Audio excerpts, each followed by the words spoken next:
I know it's been quite some time since I have posted a video, but today is Thanksgiving Day 2020, November 26th, 2020 to be specific.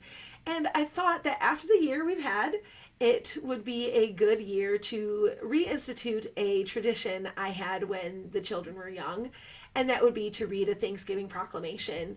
As they were growing up, I would read either the George Washington's Thanksgiving Proclamation from 1789 or Abraham Lincoln's proclamation where he declared the fourth Thursday in November the permanent national holiday of Thanksgiving. But because the 1789 Thanksgiving also fell on November 26th, I chose George Washington's 1789.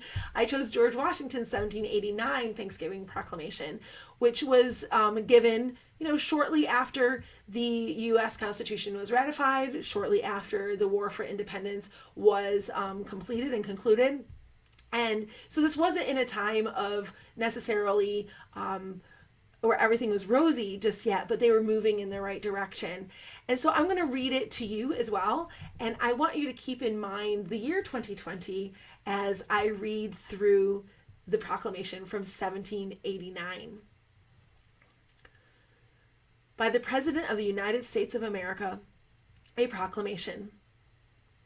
Whereas it is the duty of all nations to acknowledge the providence of Almighty God, to obey His will, to be grateful for His benefits, and humbly to implore His protection and favor. And whereas both houses of Congress have by their joint committee requested me, quote, to recommend to the people of the United States a day of public thanksgiving and prayer to be observed by acknowledging with grateful hearts the many signal favors of Almighty God, especially by affording them an opportunity peaceably to establish a form of government for their safety and happiness, end quote. Now, therefore, I do recommend and assign Thursday, the 26th day of November next, to be devoted by the people of these states to the service of that great and glorious being who is the beneficent author of all the good that was, that is, or that will be, that we may then all unite in rendering unto Him our sincere and humble thanks for His kind care and protection of the people of this country previous to their becoming a nation, for the signal and manifold mercies and the favorable interpositions of His providence, which we experienced in the course and conclusion of the late war, for the great degree of tranquility, union, and plenty, which we have since enjoyed, for the peaceable and rational manner in which we have been enabled to establish constitutions of government for our safety and happiness, and particularly the national one now lately instituted, for the civil and religious liberty with which we are blessed, and the means we have of acquiring and diffusing useful knowledge, and in general, for all the great and various favors which He hath been pleased to confer upon us.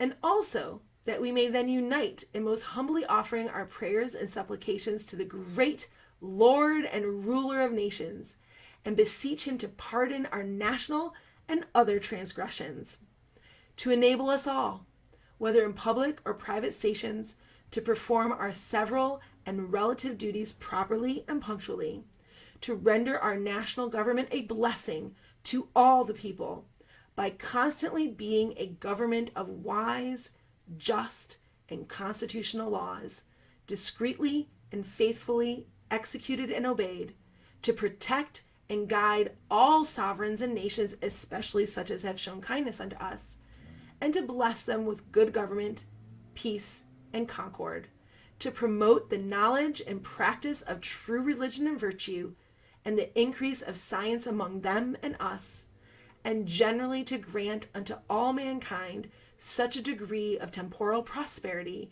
as He alone knows to be best. There's so much in this proclamation that we can relate to in the year 2020.